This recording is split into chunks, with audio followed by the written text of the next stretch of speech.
Samsung Galaxy A13 4G എങ്ങനെ hard reset ചെയ്യാമെന്ന് നോക്കാം. അതിനാദ്യം വേണ്ടത് ടൈപ്പ് സി കേബിള്.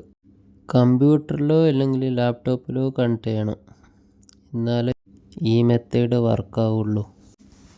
ആദ്യം പവർ ബട്ടണും വോളിയം മൈനസ് ബട്ടണും കൂടി പ്രസ്സാക്കി പിടിക്കുക.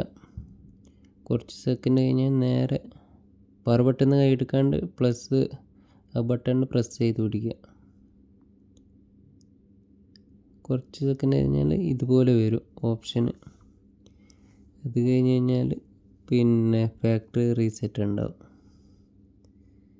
താഴോട്ട് വോളിയം ബട്ടൺ മൈനസ് ബട്ടൺ നോക്കിയിട്ട് താഴോട്ട് നോക്കിയിട്ട് എന്ത് ചെയ്യുക, വൈപ്പ് ഡാറ്റ അടിക്കുക മൊത്തം. പിന്നെ കുറച്ച് ടൈം നമ്മൾ വെയിറ്റ് ചെയ്യേണ്ടി വരും. ഈസിയാണ്, ഇത്രയേ വേണ്ടു. പക്ഷെ നമുക്ക് നമ്മുടെ കയ്യിൽ ലാപ്ടോപ്പിലോ അല്ലെങ്കിൽ അതുപോലെ കമ്പ്യൂട്ടർ PC-യിലോ എന്ത് ചെയ്യണം, കണക്ട് ചെയ്യണം, എന്നാലാണ് ഇത് വർക്കാവുള്ളൂ.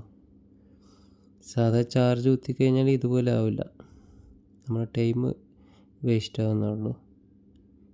ഇങ്ങനെ കണക്ട് ചെയ്ത് കഴിഞ്ഞാൽ സിമ്പിളാണ് പരിപാടി. കുറേ പേർക്ക് അറിഞ്ഞുകൂടെ ഇത്, അതാണ് പ്രശ്നം. നമ്മൾ സാധാ ചെയ്യുന്ന പോലെ മാനുവൽ ചെയ്ത് പിന്നെ ചാർജ് കുത്താണ്ട് നോക്കിക്കഴിഞ്ഞാൽ ആവില്ല. കുറച്ച് ടൈം പിന്നെ വെയിറ്റ് ചെയ്യുക.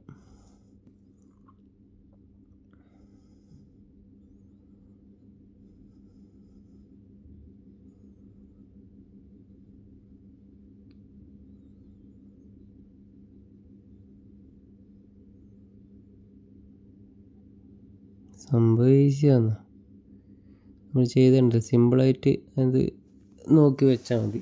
അതുപോലെ ചെയ്ത് കഴിഞ്ഞാൽ സിമ്പിളായിട്ട് ചെയ്യാൻ പറ്റുന്നതേ ഉള്ളൂ. ചിലർ വിചാരിക്കും ഇത് വലിയ പ്രയാസപ്പെട്ട പണിയാണെന്നായിരിക്കും.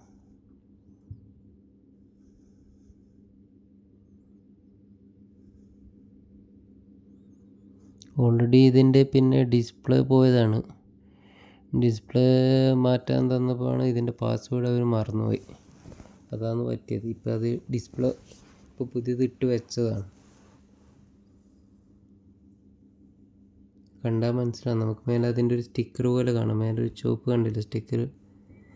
പുതിയൊരു സർവീസ് പാക്ക് ഡിസ്പ്ലേ ഇട്ടതാണ്. ഇനി ലോക്ക് റിമൂവ് ആക്കിയിട്ട് വേണം എന്ത് ചെയ്യാൻ, ഡിസ്പ്ലേ ഒന്ന് ചെക്ക് ചെയ്തിട്ട് ഡിസ്പ്ലേ ഇടാൻ.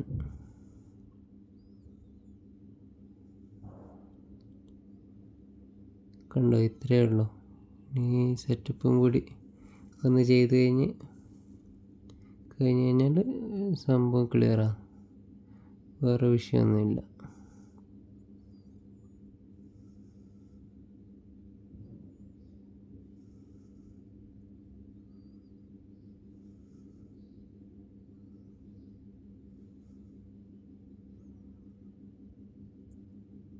ഇതിലിപ്പോൾ നമ്മൾ സാധാ കാണുന്ന പോലെ എല്ലാം സ്കിപ്പ് ചെയ്തിട്ട് മുന്നോട്ട് പോയി കഴിഞ്ഞാൽ അതിൽ ഓക്കെയാണ്. നിങ്ങൾക്ക് അപ്പം തന്നെ നെറ്റ് കണക്ഷൻ ചെയ്യണമെങ്കിൽ വൈഫൈയോ അല്ലെങ്കിൽ സിം ഇട്ട് കഴിഞ്ഞാൽ നെറ്റും കൂടി കണക്ഷൻ ചെയ്യുക.